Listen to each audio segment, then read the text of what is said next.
इस वीडियो में हम प्रूव करेंगे कि कोई Artinian ring with unity division ring होती है। तो थ्योरम हमारे पास है, prove that an Artinian ring with unity is a division ring. Let R be an Artinian ring with unity. हमने क्या करा, इसको आर मान लिया कि आर जो है हमारे पास कोई आर्टीनियन रिंग विद यूनिटी है। अब हमें ये प्रूव करना है कि ये जो आर है वही एक डिवीजन रिंग है। We have to prove that every non zero element of R is invertible. जो हमारे पास डिवीजन रिंग की डेफिनेशन होती है उसमें ring with unity plus inverse में हमारे पास जो डेफिनेशन है उसमें हमें इन्वर्स की ज़रूरत और होती है। तो we have to prove that every non zero element of R is invertible, कि जो आपके आर के नॉन ज़ीरो एलिमेंट होंगे वो कैसे होंगे, इन्वर्टिबल होंगे। अब जैसे आप यहाँ पे देख सकते हैं, मैंने यहाँ पर एक शॉर्टकट वे में मैंने इसकी वीडियो भी बनाई हुई है कि आप किस तरीके से इन सारी डेफिनेशंस को लर्न कर सकते हैं। बिकॉज हमें बहुत कन्फ्यूजन होती है कि फील्ड की क्या डेफिनेशन है, डिवीजन रिंग, इंटीग्रल डोमेन, इन सब के डेफिनेशन में हमें बहुत प्रॉब्लम आती है, कन्फ्यूजन होती है, जल्दी भूल जाते हैं हम। तो डिवीजन रिंग की जो डेफिनेशन है उसमें हमें रिंग विद यूनिटी प्लस में इन्वर्स वाली प्रॉपर्टी चाहिए होती है। नेक्स्ट है, let a is equals to zero belongs to R. तो हमें जो है नॉन ज़ीरो एलिमेंट को इन्वर्टिबल शो करना है, तो हमने रिंग से एक ऐसा एलिमेंट ए ले लिया जो कि ज़ीरो के इक्वल नहीं है। लेट आई के आपके पास कोई आइडियल है इज इक्वल्स टू ए के, और इसका मतलब इसको हम इस तरीके से भी लिख सकते हैं आर ए के। आपका जो आइडियल है वो किसी एक एलिमेंट से क्या होता है, जनरेट होता है, और जब वो किसी एलिमेंट से जनरेट हो रहा है इसका मतलब उसको हम आर ई, जैसे हम आइडियल है आपके पास I is equals to R e, ठीक है। जहाँ पर आपका आइडियल जो है वो हम इसके इक्वल लिख सकते हैं, जहाँ पर आर जो है आपका रिंग होता है, ई जो होता है आपका एलिमेंट होता है, या फिर ये भी बोल सकते हो कि ई जो है वो ऐसा भी एलिमेंट होगा जो उस पर्टिकुलर आइडियल को जनरेट कर रहा होगा। That is I K is an ideal of R generated by a के कोई एलिमेंट है जो आपके आइडियल आई के को जनरेट कर रहा है। आई इज इक्वल्स टू ए इस तरीके से भी लिख सकते हैं, जस्ट ये मेंशन किया गया कि कोई भी आई के मतलब कोई भी एक पर्टिकुलर आइडियल, जैसे आपके पास I1 I2 I3 इस तरीके से काफ़ी सारे आइडियल्स हैं।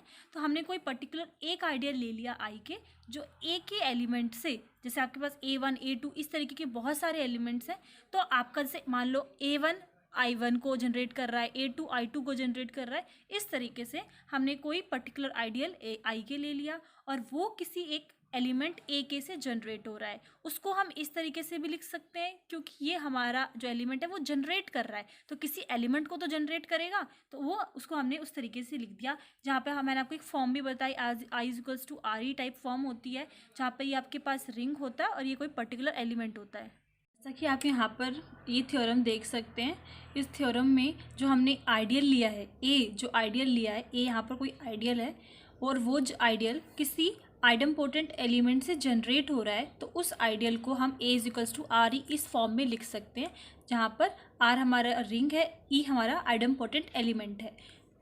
और जो हम केस अभी जो थ्योरम हम अभी डिस्कस कर रहे हैं उसमें वो आइडियल किसी एलिमेंट से जनरेट हो रहा है और उसकी फॉर्म इस तरीके की है। ये सेम वही चीज़ है। बाद है हमने y एक एलिमेंट ऐसा ले लिया कि i k+1 से, जो i के आइडियल है, उसके बाद जो आपका आइडियल आएगा i k+1, वहाँ से हमने एक आइडियल ले लिया, एलिमेंट ले लिया y।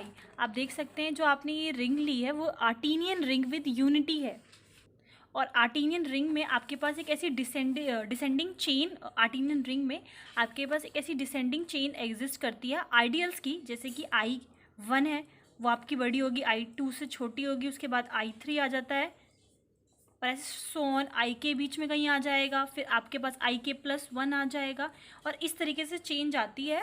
और एक पॉइंट ऑफ टाइम के बाद जो आपका IK है वो IK+1 के इक्वल आने लग जाएगा, या इसका मतलब आपकी जो चेन है वो किसी एक पॉइंट पे टर्मिनेट हो जाएगी या कांस्टेंट आने लग जाएगी। फॉर एन एग्जांपल, जैसे कि 2 4 6 8 10 इस तरीके से कोई एलिमेंट ले रहे हैं और यहाँ पे 24 ले लेते हैं, तो एक पर्टिकुलर टाइम के बाद जो आपको सारे एलिमेंट्स मिल रहे हैं वो 24 24 24 इस तरीके के आने लग गई है। तो हमने असेंडिंग की बात कर दी। अगर हम डिसेंडिंग की बात कर रहे हैं तो 24 10 6 4 3 तो एक पॉइंट के बाद जो हमारे एलिमेंट है वो 3 आने स्टार्ट हो गए, कुछ इस तरीके से, जो मतलब एक पॉइंट के बाद जो टर्म्स हैं आपकी वो इक्वल आना स्टार्ट हो गई। तो आर्टीनियन रिंग यूनिटी में यही होता है। डिवीजन रिंग जो होती है हमारी, रिंग विद यूनिटी और इन्वर्स एग्जिस्ट करता है। आपको रिंग विद यूनिटी ये वाला पार्ट प्रूव करने की ज़रूरत नहीं है, बिकॉज ऑलरेडी क्वेश्चन में मेंशन है।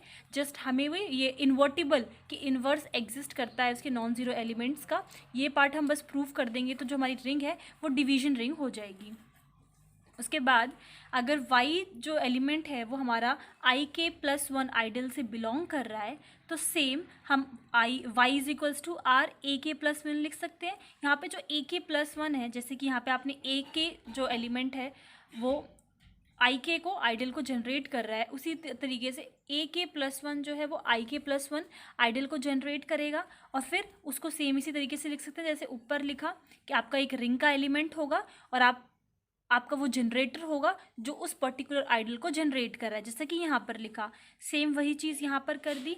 ak+1 को जब आप स्प्लिट करोगे तो ak और a लिख सकते हैं, आर ए को साथ में कंबाइन करके लिख दिया और ए को इस तरीके से लिख दिया। अब एक इस टाइप के जो एलिमेंट हैं वो हमें ik में मिलेंगे, जो आपका kth आइडल है उसमें मिलेंगे, क्योंकि उसमें क्या होता है कि आपका एक पार्ट होगा रिंग के एलिमेंट का और ए के होगा जो उसको जनरेट कर रहा है।